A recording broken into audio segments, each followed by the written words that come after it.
Well, a very good morning to you watching, and of course, good morning Uganda, good morning East Africa, good morning the entire globe. And of course, today is the Tuesday, and of course, the 3rd of October 2023. What a beautiful morning to start, the month, the second day, the third day actually of the month of October. And of course, we're really glad that you're tuned in right about now. And of course, you're watching Smart Men's Business, your daily kickstarter here, Smart 24 TV. And of course, it's always a pleasure to wake up with you. Anyway, we've really started the month of October. Yesterday, I saw a number of cars in the evening, and to myself, I was like, oh, so we were really committed during the first week of the month. I mean, because they paid you, so you have to be active. So people are leaving at around 9. The traffic was a lot on the road. I'm very sure within the third week, people are going to be a bit relaxed. But anyway, my name is Masake Tseme, and I'm here with Godwin Bachman, and we're going to drive you all the way, of course, but we'll be stepping out shortly, just at 8 a.m., but I'll be taking you all the way to 9:55 a.m. And of course, today we have interesting topics. If I were you, this is what is trending. We are talking about the last quarter of the year. That is the months of October, November, and December. How prepared are you for these last months of the year? Good morning, Godwin. Good morning, Mercy. Good morning, Smart Men's Business viewers. It's an amazing morning, and yes, you're all right. People are typically very serious and very busy during the first week of the month. Either they're just about to get paid for those that have delayed payments, they have to be at their best behavior, they have to make sure the reports are done in time. Because yesterday, as we were reporting, I was amazed, I was gobsmacked and how many people are on the road by 6 a.m. going to work, which is funny because towards the end of the month, people aren't as busy. But yes, we have a lot of conversations regarding inflation rates, how we're going to look at the end of the year, the last quarter, how we're going to be able to benefit, what we can do, what are the measures in place, and what we can look at regarding the inflation conversation. So it's very interesting, Mercy, today. Well, today we're going to be looking at balancing inflation and growth, and of course the role of interest rates in Uganda. Recently UBOS was giving a report on the performance of the previous quarter, and of course, majorly what we actually managed to get out was the inflation that is actually, they say the monthly headline inflation has increased by 0.7. From 0.6, which was registered in August this year. And of course, this was driven by monthly core inflation that rose by 0.3% from 0.2% of August 2023. And of course, they say that inflation is going to be on 10%. Yeah, it's incredibly high. Actually, you have to remember, in 2001, I think Uganda recorded the lowest inflation at 5.5 points, and then of course, is it 2011? 2011, it recorded its highest inflation. Interesting. At 24.4%. Right? That was the highest Uganda has ever gone regarding inflation. Means things were, those days, because we were young, we didn't know how things were, but now you can know the pinch of inflation. I mean, because you can now purchase things, you can now afford to buy a thing. You know how it feels. Yes, of course. But having lived in Zimbabwe, I can safely tell you, inflation was the worst that I ever saw it, and that was in 2007, when just buying a bar of chocolate was almost 1 million Zimbabwean shillings. What? So that's why the Zimbabwean currency almost had to shift to the dollar, the Zim dollar, to be able to curb that sort of inflation. And it was one of the worst things. You see people carrying wheelbarrows of money to go and look for mazoe, that was a type of juice in the supermarket. So we've gotten to those levels, but it's been a while since we have, right? So there's some of the ways in which we're able to curb this sort of inflation, and today we're looking at how we're going to balance growth and inflation, and what is the role of the interest rates in being able to curb this incredibly high inflation rate. So we're seeing here interest rates play a key role in balancing inflation and growth in Uganda's economy. The Bank of Uganda, BOU, uses interest rates as a monetary policy tool to manage the money supply and credit growth. I think you're able to see that. Then when inflation is high, the BOU will typically raise interest rates to make it more expensive to borrow money. So you find that the higher it is, the harder it is for people to borrow money. There's not as much money in the system, right? So this reduces the money supply and credit growth. So if you don't have as many people borrowing money, there's less money supply and credit growth within the system. That is how one of the ways in which they're able to curb inflation, which helps, right? And then we're also seeing, on the other hand, when economic growth is low, the BOU may lower interest rates to make it cheaper to borrow money. Can you imagine that? So when the economic growth is quite low, that is when the BOU lowers the interest rates. So there's more money supply in the system, there's more money to invest, it stimulates investment opportunities and spending. Especially now that we're looking at the last quarter of the year, we're getting into the Christmas season, we're in the holiday season, we're going to see a lot of that happening because this is the spending season, Mercy, I believe, right? People are already starting to shop and plan. I'm pretty sure Mercy is already planned for a December trip for family. But a lot of people are already planning for their trip to Dubai in December, spending where they're going to take their family for Christmas, for New Year's Eve, for Boxing Day. It's only 2 months. After October, we're basically November, and then we're in December. So we're going to see a lot of the spending habits sort of change and increase in this period. And of course, we're seeing that the BOU must carefully balance the need to control inflation with the need to promote economic growth. So if interest rates are too high, it can stifle economic growth. If interest rates are too low, it can lead to inflation. So that is one of the roles in which interest rates play a huge role in being able to curb inflation. So if the interest rates are quite low, that's where the inflation is incredibly high. So they have to increase the interest rates to be able to balance out that inflation. It's an interesting conversation. So it's a constant balancing act. So I guess people have to know that fact that when the interest rates are low, that means inflation has to go high. You know, people have this thing of, they go to the bank and ask for loans, then the interest is like, they pay double. Yes. They pay double according to the loans that but this is for the interest of. And that's a very important point, right? Because people aren't observing the changes in interest rates because they constantly have to change. The Bank of Uganda constantly has to change these interest rates to balance out the inflation. How does this help an investor? How does it help the everyday person? So if you're able to look out at the everyday markets and see what's happening with the rate, it allows you to understand when you can borrow money, when is the best time to invest, when is the best time to have money supply. It allows you to be able to balance that act out. So we're seeing in Uganda, the BOU has a target inflation of 5%, inflation rate of 5% in recent years. So inflation has been relatively low. They've been able to keep it quite low, and the BOU has lowered interest rates accordingly. However, inflation is expected to pick up in 2023 due to rising global commodity prices. So this year it's basically been increasing right towards now and towards the quarter of the year. And then we're seeing that the BOU may need to raise its interest rates in order to bring inflation back down to its target level. So we're seeing along this last quarter, because yesterday we were talking about what can you do in this last quarter, especially towards Christmas, what measures can you have on an individual level, on a business level, to be able to work around your expenses in this last quarter. So we're projecting that the interest rates are slowly going to increase so that they can curb that kind of inflation. So it might not be a perfect time for investments to happen along this last quarter, but it's important to keep an eye out for the raising changes in the interest rates. We're looking at the latest report actually that was released last month. The annual inflation rate in Uganda was at 10.2%, up from 9.8% in August, which is actually this year now.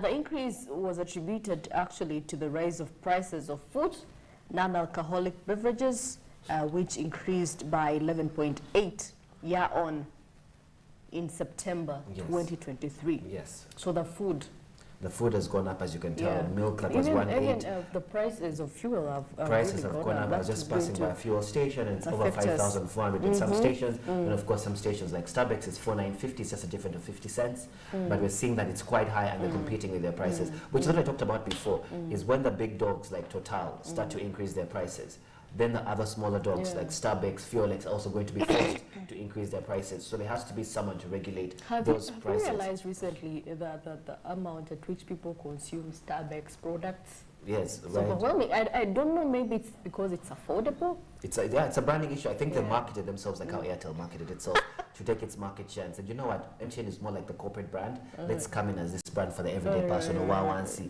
or Muntu wa buli Joe. So Starbucks, I think, has become like, let's market ourselves along that. Because along all the petrol stations along the road, Starbucks had the cheapest fuel at 4.50 cents, while others had 5,400. Can you imagine? So it's basically a whole 600 shillings more than the others. So of course, some of the examples where we've seen balance in inflation because of the interest rates, as we see in 2022, the BOU raised its benchmark interest rate from 6.5%, as you mentioned earlier, to 10% in an effort to combat the increasingly rising inflation.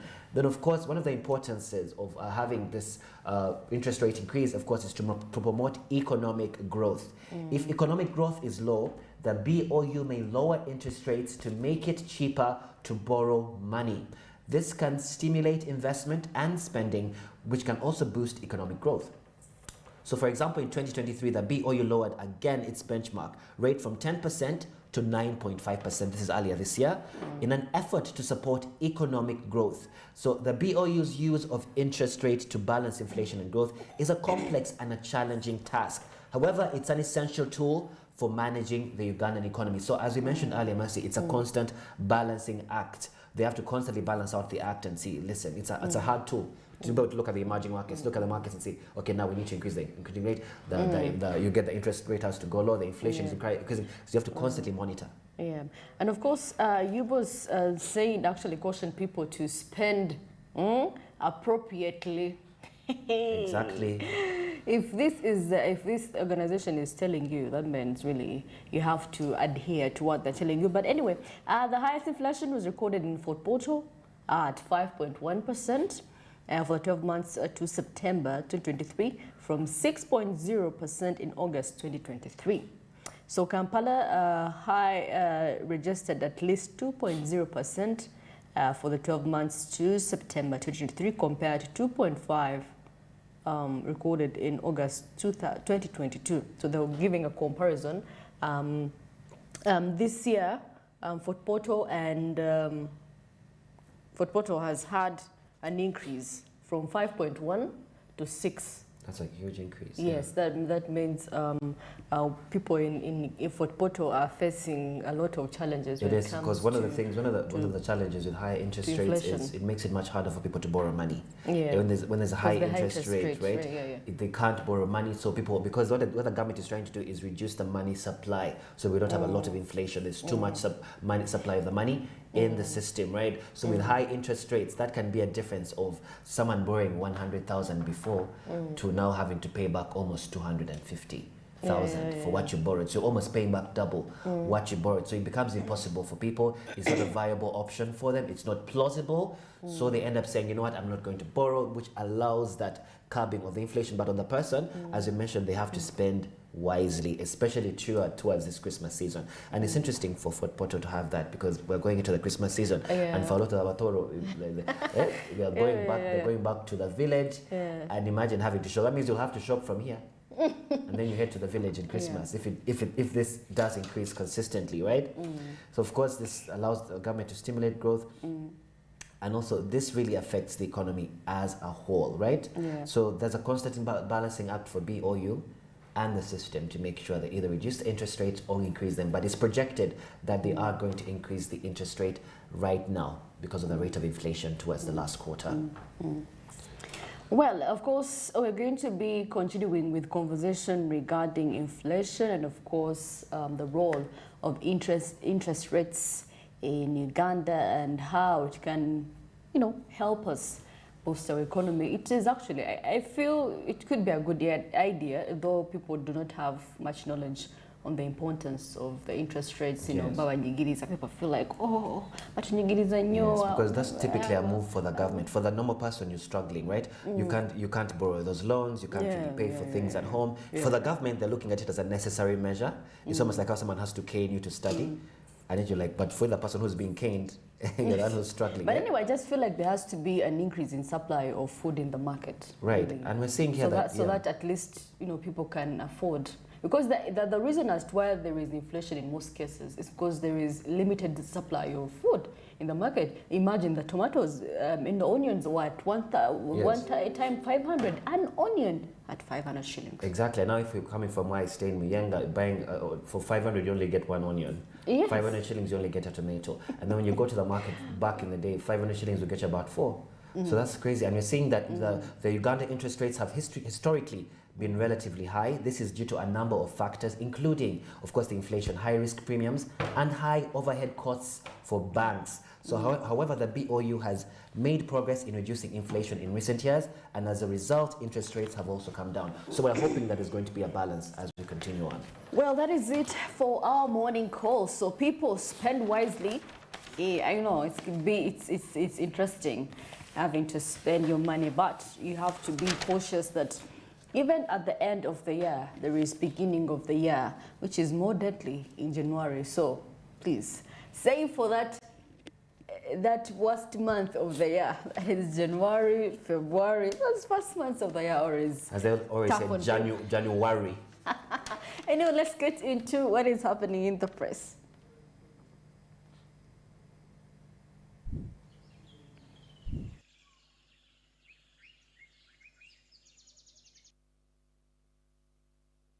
Well, of course, today with me, I have the New Vision, and of course, I'm seeing here, labor export companies probed over 8,000 withheld passports. Should there be also a thing about holding people's passports like they did with national IDs? That is interesting. So what are they saying? Instead of national IDs, how about the Kuamba people's passports? So who for are the cases of those that have loans? So they're using the passports as a collateral? Is that what you're saying? Yeah. That is interesting. So they've held over how many passports? 8,000. 8,000 passports. That is interesting. And many people maybe probably don't come to pick them. Anyway, we shall digest more of this story for those that are into the labor export companies. And of course, tour firms in gorilla ticket fraud named. A report recommends blacklisting of 20 operators. Wow, you know there has been fraud in this sector, fraud that is happening, and of course here, Museveni Algerian investors discuss trade. You know, we were hoping to actually do trade with Algeria with our milk products since Kenya, you know, didn't want our milk. That's interesting conversation regarding trade, right? And we're also seeing in the national news, we're seeing MGM uses farm clinic to rally fight on aflatoxins. So we're seeing here farmers have been advised to adopt a safe post-harvest handling method that prevents aflatoxins in cereals. So we're seeing here farmers in Bunyoro sub-region have been trained on how to fight against aflatoxins, which has derailed maize exportation and led to rising cancer cases. Can you imagine that? So that is something that trying to curb so our health is safe. Then, of course, we are seeing here Fali Ipupa serenades Kampala with epic dough. So, of course, Ugandans spent a lot of money to go see Fali Ipupa. I know my mom is a huge fan, so that's a big one. So the Congolese artist was at his best with his waist wiggling and suggestive strokes as the crowd exploded full scale into zestful swings, turns and gyrations. So I'm pretty sure there was a huge turnout. A lot of people spent money on the Fali Ipupa concert. Well, regarding the export story, labor export firms which are charged with funding employment opportunities for Ugandans abroad are under investigation for holding 13,036 job seeker passports. Now, the job seekers had hoped to secure job contracts in the United Arab Emirates, according to Internal Affairs, that is Simon Monday. Now, he said over 100 victims registered complaints with the Internal Affairs Ministry, seeking to hold the complicated labor export firms accountable for their actions. That's interesting. I kind of like this because a lot of these companies are exploiting the workers here. So they're taking the passports. When you arrive to these countries, typically we've seen stories online where a lot of these passports are held. People are going there to work as maids for families, and the family holds your passport. You're holding your ransom, and as we know, your passport is your identity, is your identifier. So if that is withheld, there's no way you're able to travel out of the country. You're not able to do any kind of business. So it's very, very risky. So as we're seeing here, just continuing on this story of tour operators sacked. We continue that story in the New Vision. Right now we're getting into our traffic update. updates. Well, of course, we are at the Wandegea, yes. We are at the Wandegea Road, as you can see. And definitely there is traffic. Wow. I'm telling you, Godwin, this week people are going to be fully on time. People, yes. They leave work late. People are justifying their salaries. They're like, listen, boss, I work really, really hard. So I think you're already seeing the jam at this time of the hour. This is Wandegea Road, is it? Yeah, Wandegea. At this time of the hour, we can already see there's jam coming from the Makerere side going down. From the city center. From the city center. Oh, that's the city center angle I'm seeing. Wow, you look at that. So anyone that's coming towards Wandegea area, are heading to Nakasero for probably the going to Nakasero for work, going to town, right? So that's going, and then are going to bleed into Ginger Road. You're going to face a bit of jam. This is the kind of jam you see at 8:30, at 9, and 10. Yeah. You don't typically see this at 7:20. So clearly there's a shift in the mindset towards the first week of the month and towards the end of the month, because we're trying to justify our payment, I suppose. Well, for those that are coming, I don't see a lot of, oh my goodness, I've not actually really seen the ones that are coming in from Makerere side, Nankulabiesa, Apollo, they're coming in, or even probably the city center, that side. People have bled in from Mango. Look people at the borders. Oh my God. People coming in from Rubaga, from Mango. If you're planning to use this Wandegea roundabout, you might face a bit of jam. So I would encourage you to reroute, go through another area, because this area seems to be quite packed. The borders are on the road, and you know, when there's this many borders on the road and this many cars, there's bound to be influx of jam. We're seeing that. You know, now people are coming in from Bombo, that side, like you said, Mulago and all. You know, there is a lot of cars that come from that side, mostly taxis and trucks. Yes. So definitely crossing that road will take you like 5 minutes. That's true. From how this is looking, if you're at the Mulago roundabout, I am pretty sure the Mulago roundabout is also heavily inundated with traffic.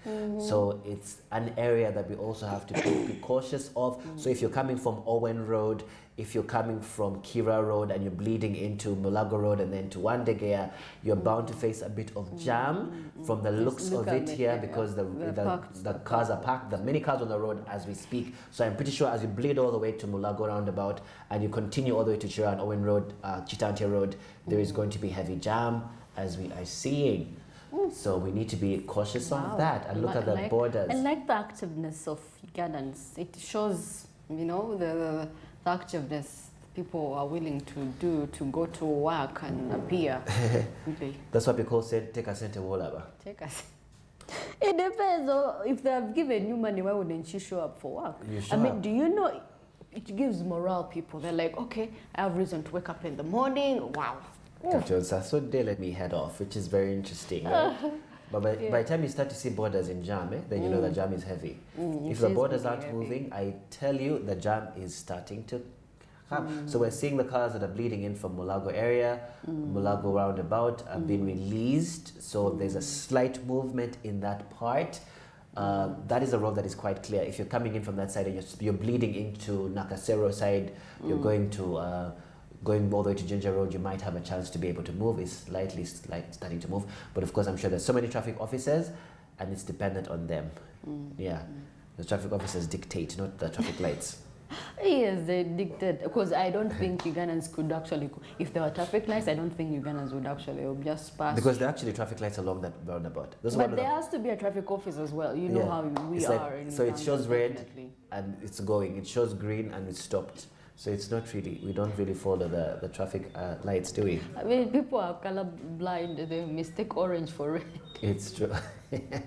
But that's what we're seeing in the traffic update. Oh my God, but there are not so much cars coming in from Mulago and Mulago roundabout, so definitely.